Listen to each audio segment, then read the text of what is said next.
தமிழ் சிந்தனையாளர் பேரவை திங்கள் கூடுகையில் இன்று தமிழ் எங்கள் உரிமை செம்பயிருக்கு வேர் என்ற தலைப்பில் கவி பாடிய கவிஞர்கள் செந்தில் அவர்கள் தலைமையில் கவி பாடிய தமிழர்கள் தமிழினியன் மணிமாறன் ஆகிய தோழர்கள் வரவேற்புரை ஆற்றிருக்கிற திரு வை சுப்பிரமணியன் அவர்களே, எனக்கு பின்பு சிறப்புரையாற்ற வந்திருக்கின்ற தோழர் பொழிலன் அவர்களே, நன்றி உரையாற்றிருக்கிற தோழர் தமிழினியன் அவர்களே, இந்த நிகழ்வை சிறப்பான முறையில் திங்கள்தோறும் நடத்தி வருகின்ற தோழர் உதயன் அவர்களே, உங்கள் அனைவருக்கும் என்னுடைய முதற்கண் நன்றியையும் வணக்கத்தையும் தெரிவித்துக் கொள்கிறேன். இன்றைய தலைப்பு தமிழ்.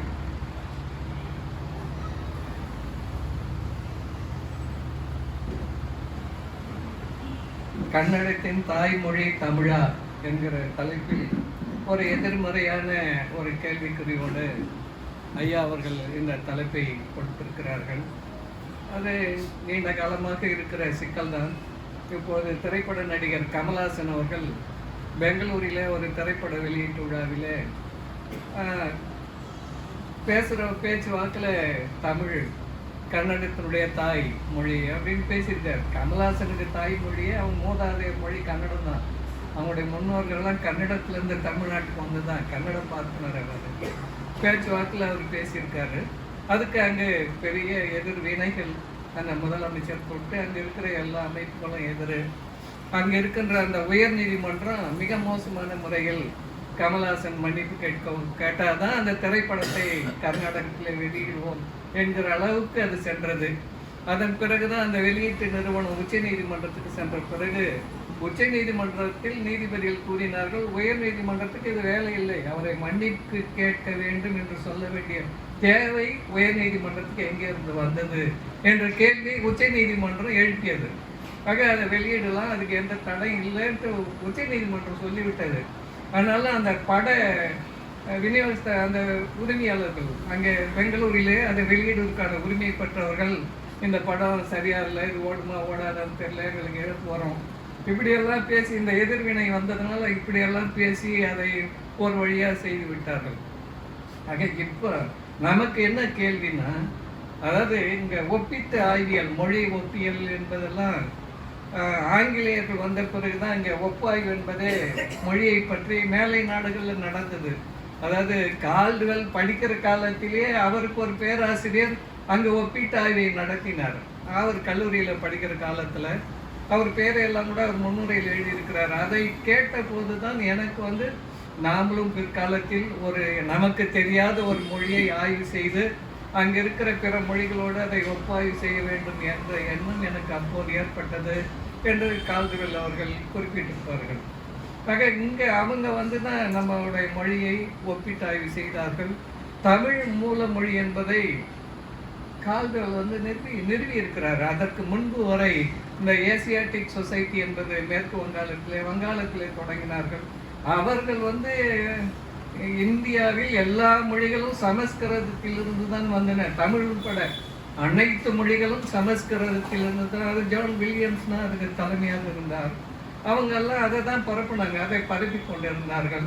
மேக்ஸ் முல்லரும் அதை தான் செஞ்சார். அவர் தன்னுடைய பெயரையே மோட்ச மூலர்னு மாற்றினார். சமஸ்கிருதத்தை படித்து இத்தனைக்கு அவர் இந்தியாவுக்கே வரல, மேக்ஸ் முல்லர் வரவே இல்லை, அங்கிருந்தே படித்து இதெல்லாம் எழுதி அவர் அப்படி ஆகிட்டார். இதை பரப்பியதுனால ஆரியம் ஒரு பெருமிதத்தில் இருந்தது. எல்லாம் நாங்கள் தான், இந்தியாவுக்கே மூலம் சமஸ்கிருதம் தான் அப்படின்னு ஒரு மிகப்பெரிய பெருமிதத்தில் இருந்த காலகட்டத்தில் இவர் நம்ம கால்டுவெல் அவர்கள் கப்பலில் வரும்போதே சமஸ்கிருதத்தை உடன் வந்தவரோடு கற்றுக்கொண்டார். ஏற்கனவே அவர்கள் எல்லாத்தையும் தெரியும், கிரேக்கம் தெரியும், ஆங்கிலம் தெரியும், பல மொழிகள் தெரியும். இங்கே கற்றுக்கொண்டார். இங்கே வந்த பிறகு ஒரு தெலுங்கு அறிஞர் இவரோட கப்பலில் வந்தார். தெலுங்கு சொல்ல முடியுமான்னு கேட்டார். இல்லை நான் தமிழ்நாட்டுக்கு பணி செய்ய போகிறேன், எனக்கு தமிழ் தான் வேணும் அப்படின்ட்டு இங்கே தமிழை செம்மையாக ஓராண்டு கற்றுக்கொண்டார். நம்மளால 2 ஆண்டு படித்தா கூட புலவர் பட்டம் படிச்சு முன்னா கூட நல்ல தமிழ் பேச முடியல. ஆனால் அவர் ஓராண்டு ஒரு தமிழறிஞரிடம் கற்றுக்கொண்டு தமிழை நன்றாக ஆய்வு செய்யக்கூடிய அளவுக்கு கற்றுக்கொண்டார். அதன் பிறகுதான் அவர் ஒப்பாய்வில் ஈடுபடுகிறார். ஏறத்தாழ ஒரு 30 ஆண்டுகள் அவர் ஒப்பாய்வு செய்கிறார். அதன் பிறகு அவர் தான் முதல்ல இந்த தென்னிந்திய மொழிகளை ஆய்வு செய்து திராவிட மொழி குடும்பம் என்ற பெயரை, திராவிட மொழி குடும்பம் அல்லது தென்னிந்திய மொழி குடும்பங்கள் 2 பேரும் வச்சிருக்காரு. அவர் 2ல் எது ஒன்றா வச்சுங்க பரவாயில்ல அப்படின்னு சொல்லியிருக்காரு. அதை சொன்ன பிறகு அவர் பல செய்திகளை அதில் கூறியிருக்கிறார். அதற்கு முன்பு வடமொழியிலிருந்து சமஸ்கிருதத்திலிருந்து தமிழ் வந்தது என்பதற்கெல்லாம் அவர் மறுப்பு கூறியிருக்கிறார். அந்த திராவிட மொழிகள் ஒப்பிலக்கண நூலில் ஒரு 60 சொற்களை, வடமொழி சொற்களை, சமஸ்கிருத சொற்களையே எடுத்து போட்டு அதுக்கு நேர் தமிழ் சொற்களை போட்டிருக்கிறார். போட்டு அவர் என்ன சொல்றாருன்னா, இதை வச்சு அதுலேருந்து வந்ததுன்னு சொல்றாங்க, சமஸ்கிருதத்திலிருந்து இல்லை. நான் சொல்லுவேன், என்னால் நிரூபிக்க முடியும், சமஸ்கிருதம் தமிழ் மொழி சொற்களை கடன் வாங்கி இருக்கிறது. அதான் கால்டுவெல் முன்வைத்த, அது இருக்கு, அதை எழுதியிருக்காரு. சமஸ்கிருதம் தமிழிலிருந்து இந்த சொற்களை கடன் வாங்கி இருக்கிறது என்பதை என்னால் நிரூபிக்க முடியும். ஆகவே சமஸ்கிருத வாணர்கள் சொல்லுவது தவறு என்று முதலில் அடித்து கூறியவர் கால்டுவெல். அப்புறம் மூத்த மொழி தமிழ் தான். தென்னிந்திய மொழிகளில் திராவிட மொழி குடும்பத்தில் அவர் மூல திராவிட மொழின்னு சொன்னார். அன்றைக்கு அவர் அப்படி சொன்னார். மூல திராவிட மொழி என்று ஒன்று இருந்திருக்கும், அது என்னன்னு தெரியல. அதிலிருந்து முதல்ல தமிழ் பிரிந்து இருக்கிறது. அதுக்கு பிறகு தெலுங்கு, கன்னடம் இதெல்லாம் ஒவ்வொன்றா பிரிந்து போய் திருந்திய மொழிகள் 6, திருந்தாத மொழிகள் 6, 12 மொழிகளை கால்டுவெல் குறிப்பிட்டிருக்கார். இன்னைக்கு திராவிட மொழிகள் 40 மொழிகள். அகத்தியலிங்கனார் அண்ணாமலை பல்கலைக்கழகத்தில் திராவிட மொழிகள் பற்றி 2 நூல் போட்டிருக்கார். மணிவாசகர் பதிப்பகம் வெளியிட்டிருக்கிறாங்க. 2 தொகுப்பு வெளிவந்திருக்கு. பல பேர் ஆய்வு செய்திருக்கிறார்கள். ஆக இன்றைக்கு அது விரிவடைந்து கொண்டே இருக்கிறது. இப்போ பாகிஸ்தானில் இப்போ பலூச்சிஸ்தான் தனி நாடு கேட்குறாங்கல்ல, அவங்க திராவிட மொழி பேசுகிறாங்க. அதனால தான் உருது மேலாதிக்கத்தை அவர்கள் எதிர்க்கிறார்கள். எங்களுக்கு சுயாட்சி வேணும் அப்படின்னு அங்கே அவங்க போராட்டம் நடத்தி கொண்டிருக்காங்க. அப்படி பல இடங்கள்ல அது இருக்கு. இப்போ நாம் அதை தென் திராவிடம், நடு திராவிடம், வட திராவிடம்லாம் பாவாணர் பிரித்து எழுதியிருப்பார். ஆக நமக்கு இப்போ ஒன்றில் ஒன்று பிரிந்து சென்றன. அவர் கால்டுவெல்லுடைய அந்த ஆய்வுப்படி பார்த்தா இது எல்லாமே சகோதர மொழிகள் தான். ஒரு மூலத்திலிருந்து ஒவ்வொன்றாக பிரிந்து சென்றன என்பதுதான். ஆனால் பாவாணர் கால்டுவெல் காலம் மிக முற்பட்ட காலம். 1856 முதல் பதிப்பு, 1875 திருப்பி 2வது பதிப்பு வெளியிட்டார். முதல் பதிப்பு வரும்போது அவர் தொல்காப்பியத்தை பார்க்கல, கிடைக்கல அவருக்கு. 2ஆம் பதிப்பு வரும்போது தொல்காப்பியம் ஒரு பகுதி கிடைத்தது, முழுமையாக கிடைக்கவில்லை. அதை சொல்றாரு, அதுல என்பன்னு இருக்கு, எண்மர்னு இருக்கு. அப்போ தொல்காப்பியத்துக்கு முன்னாடி ஏதோ ஒரு நூல் இருக்கு. தொல்காப்பியம் கிமுக்கு முந்தையதுன்னு கால்டுவெல் எழுதியிருக்காரு. தொல்காப்பியம் கிறித்து ஊழிக்கு முந்தியது அப்படின்ற வார்த்தையை கால்டுவெல் தன்னுடைய திராவிட மொழிகள் ஒப்பில் அந்த காலத்தில் இப்படி அது ஆரியர்களுக்கு ஒரு வைத்த சில எல்லாமே இந்தியா முழுக்க நாம தான் நம்முடைய மொழி தான் போது இப்போ இதுக்கு எதிராக அதை அவர் லண்டன்லேருந்து வெளியிட்டார். அதான் மிக முக்கியம். கால்டுவெல்லுடைய நூல் இங்கே வெளியில்லை, லண்டன்லேருந்து வெளியிட்டு உலகம் முழுக்க எல்லா நாடுகள்லையும் போய் பரவியது. அப்போ உலகம் முழுக்க ஒரு மிகப்பெரிய விவாதத்தை அது ஏற்படுத்தியது. அதுக்கு பிறகு அவருக்கு ஏற்பட்ட மற்றதெல்லாம் அவர் நிறைய ஆய்வு செய்து நிறைய தொகுத்து மீண்டும் அவருக்கு சந்தேகங்கள்லாம் நிவர்த்தி செய்து அவருடைய மனைவி நல்ல ஒரு தமிழ் அறிஞர். அவங்க நாகப்பட்டினத்தில் அவங்க அந்த அம்மாவுக்கு அவருடைய அப்பா ஒரு அச்சகம், தமிழ் அச்சகம் வச்சிருந்தார். தமிழில் மெய்ப்பு திருத்தக்கூடிய அளவுக்கு திறமை வாய்ந்தவர் கால்டுவெல் அவருடைய துணைவியார். அதனால அவங்களும் இவருக்கு நல்ல உதவி செய்ததுனால இந்த மொழி ஆய்வை அவர் மிக திறம்பட நடத்தி அதை உலக அளவில் மிகப்பெரிய. அதனால தான் சங்கிகள் கால்டுவெல் திட்டத்தை பற்றி நமக்கு கவலை இல்லை.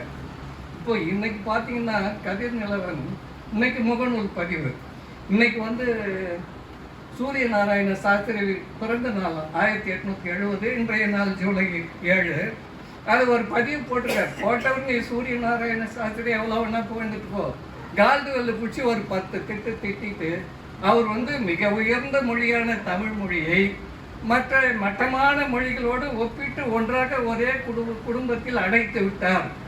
ஆக இந்த திராவிடம் என்ற சொல்லை ஒழிக்கின்ற வரை தமிழ் தேசியர்களுக்கு நிம்மதி கிடையாது. இன்னைக்கு முகநூல் பதிவு.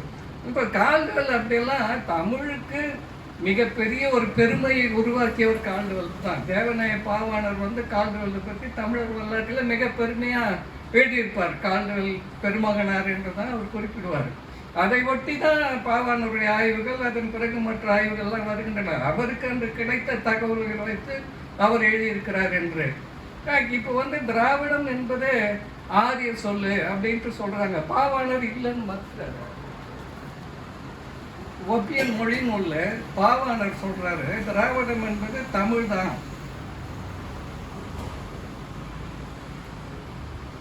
ஒப்பியன் மொழி நூல் பக்கம் 14, இது பழைய பதிப்பு, 1990ஆம் ஆண்டு பதிப்பு.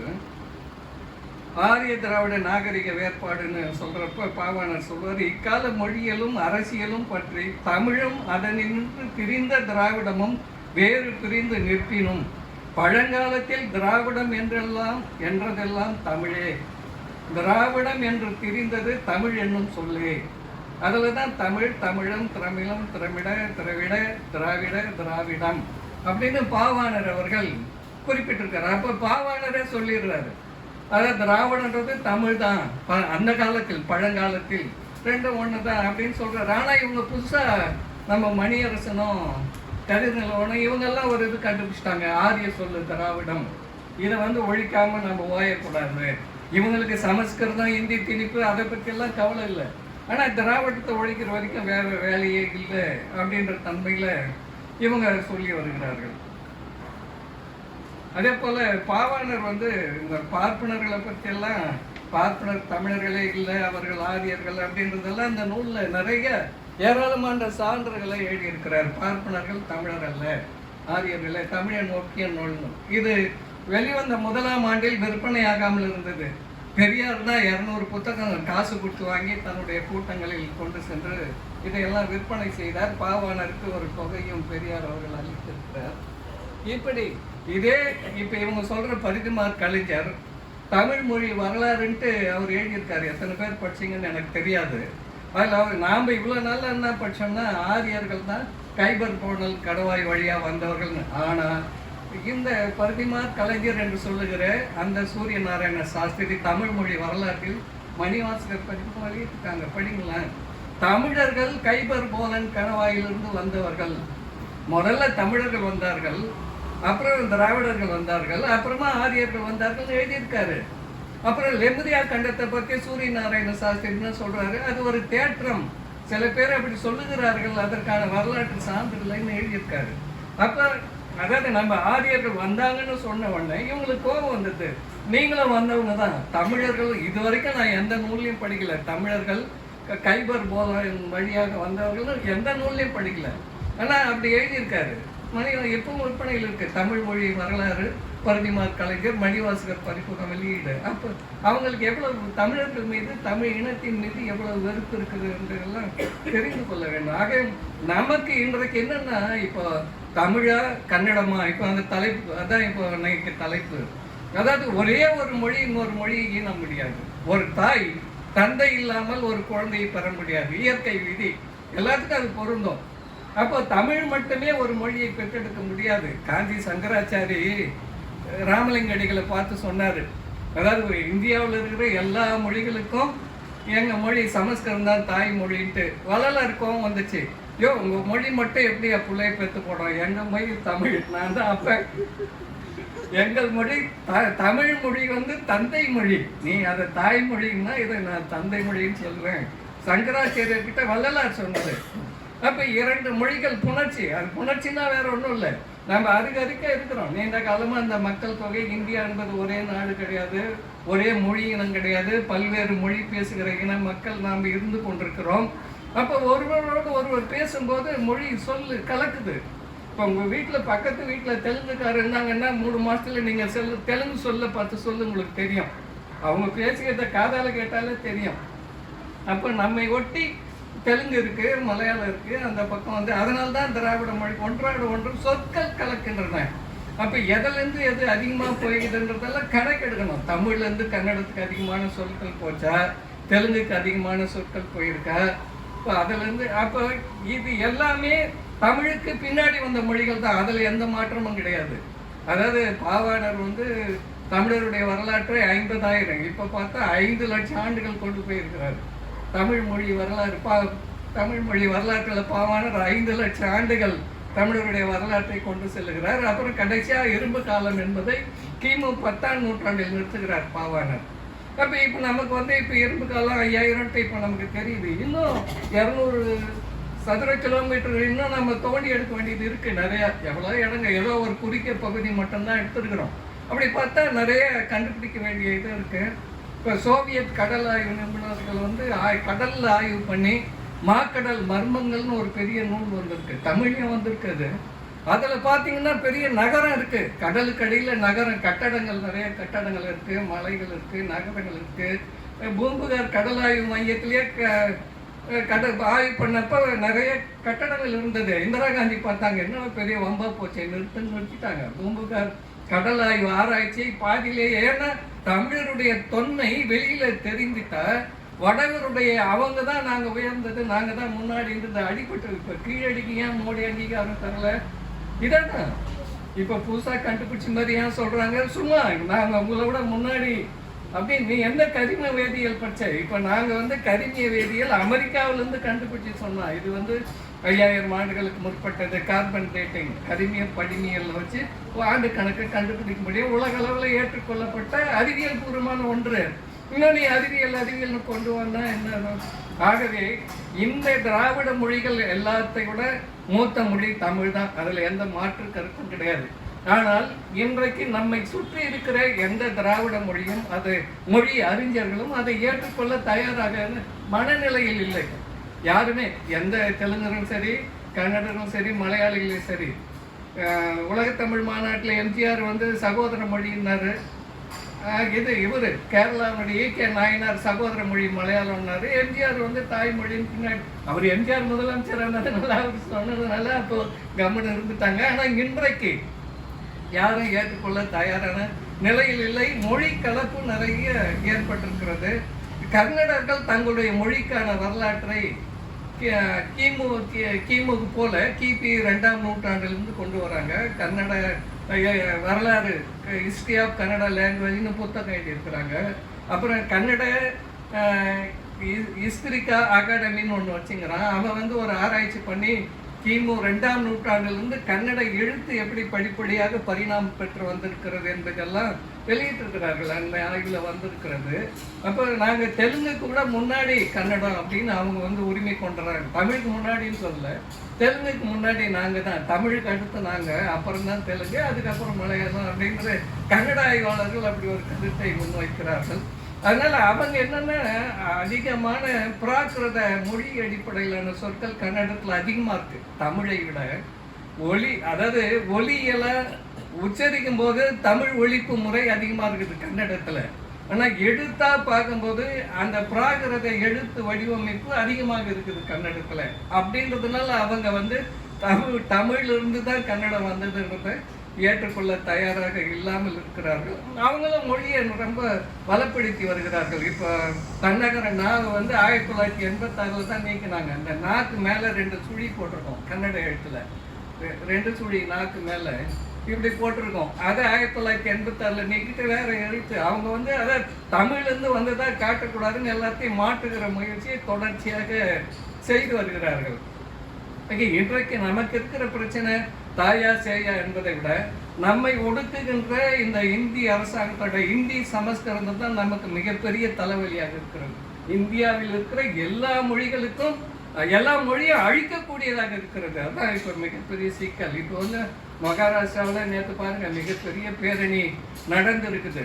எதுக்கு? இந்திக்கு எதிராக போராட்டம் நடத்தவும் அறிவிச்சாங்க.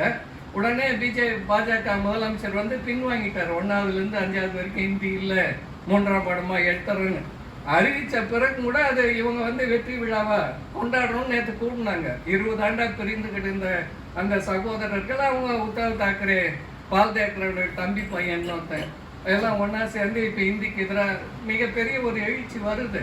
கர்நாடகாவிலும் இந்திக்கு எதிராக ஒரு எழுச்சி இருந்தது. கன்னடம் பேச மாட்டேன்னு சொன்னோன்னு அடிக்கிற நிலைமை இருக்கு, அங்கே இருந்தது. அதை இந்தியா முழுவதும் இந்திக்கு எதிராக நாம் கொண்டு போனோம். இப்போ இந்தி வந்து அரசியல் சட்டத்தில் அதிகாரப்பூர்வமாக இடம்பெற்றிருக்கு. 50க்கு முன்னாடி அந்த நிலை இல்லை.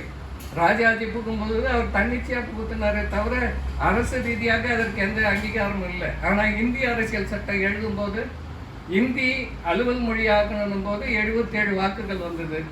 2 முறை வாக்கெடுப்பு நடத்தினாங்க. வேணும்னு 77, வேண்டாம்னு 77. 3வது முறை பார்த்தாங்க. அதுக்கப்புறம் காங்கிரஸில் இருந்த இந்திய அரசியல் சட்டத்தை இயற்றுகின்ற காங்கிரஸ் அந்த உறுப்பினர்கள் மட்டும் தனியாக போய் ஒரு இடத்துல கூடினாங்க. அண்ணல் அம்பேத்கர் வரைவு குழு தலைவர் என்ற முறையில் அவரை அழைத்து சென்றார்கள். அப்போ அங்கேயும் சம எண்ணிக்கையில் வச்சு அப்போ அன்றைக்கு தலைமையேற்ற பட்டாபி சீதாராமையா தான் தன்னுடைய வாக்கை செலுத்தி, இத்தனைக்கு அவர் தெலுங்கு தாய்மொழி, ஆந்திரா, அவர் இந்திக்கு ஆதரவாக அவர் வாக்கை செலுத்தி தான் இந்திய அலுவல் மொழி ஆகிவிட்டது. அதை பற்றி அம்பேத்கர் எழுதியிருக்கிறார்.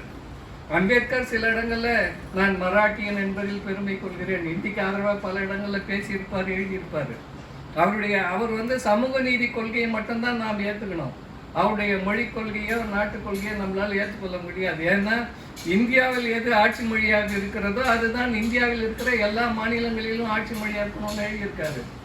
அதை நாம் ஏற்றுக்க முடியாது. அப்படி இருந்தால் ஒரே மொழி ஒரே நாடுல ஆயிடும்.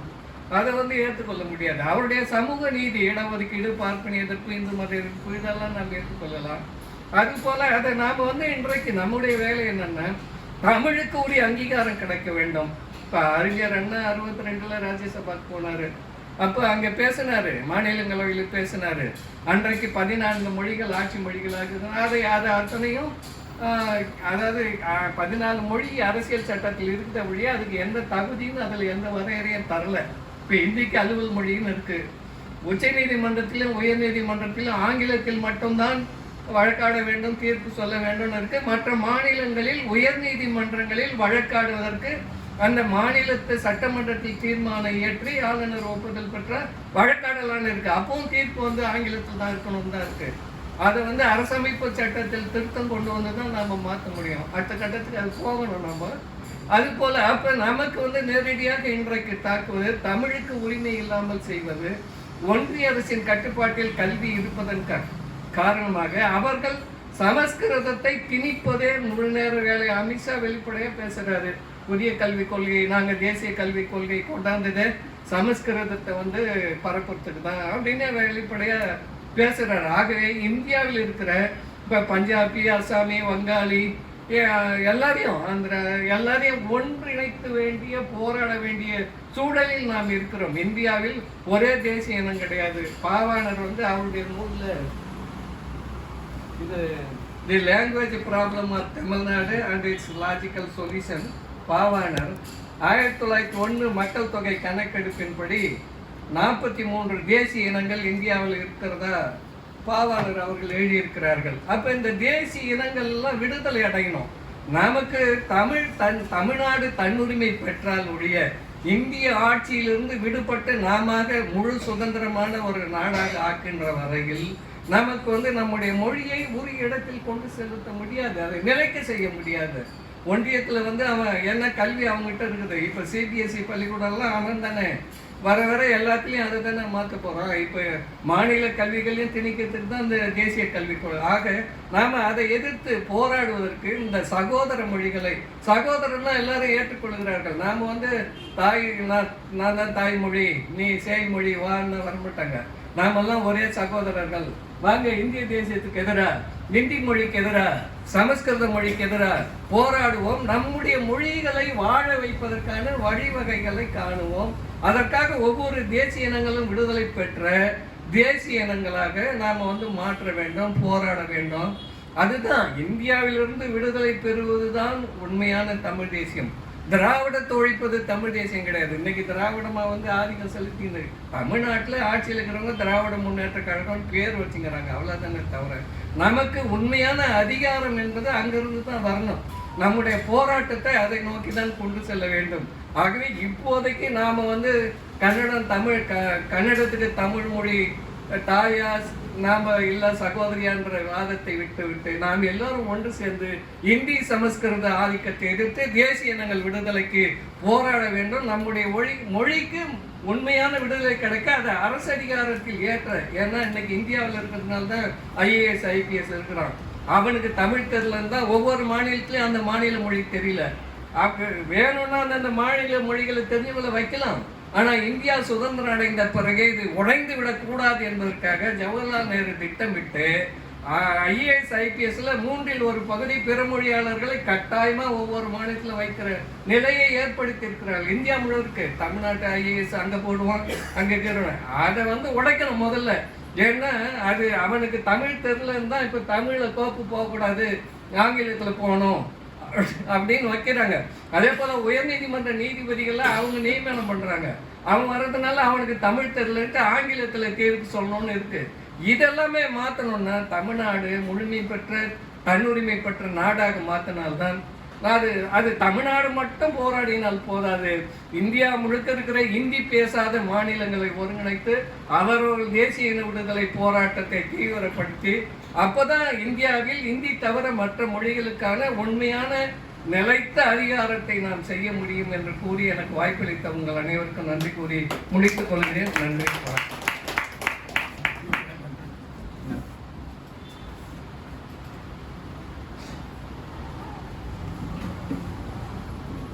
மிக ஆழமான ஒரு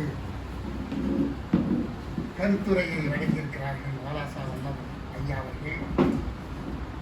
அதாவது தமிழா கன்னடமா தெலுங்கா என்கிற சிந்தனை ஒரு பக்கம் ஒதுக்கி வைத்து விட்டு அந்தந்த மாநில மொழிகளை தேசிய மொழியாக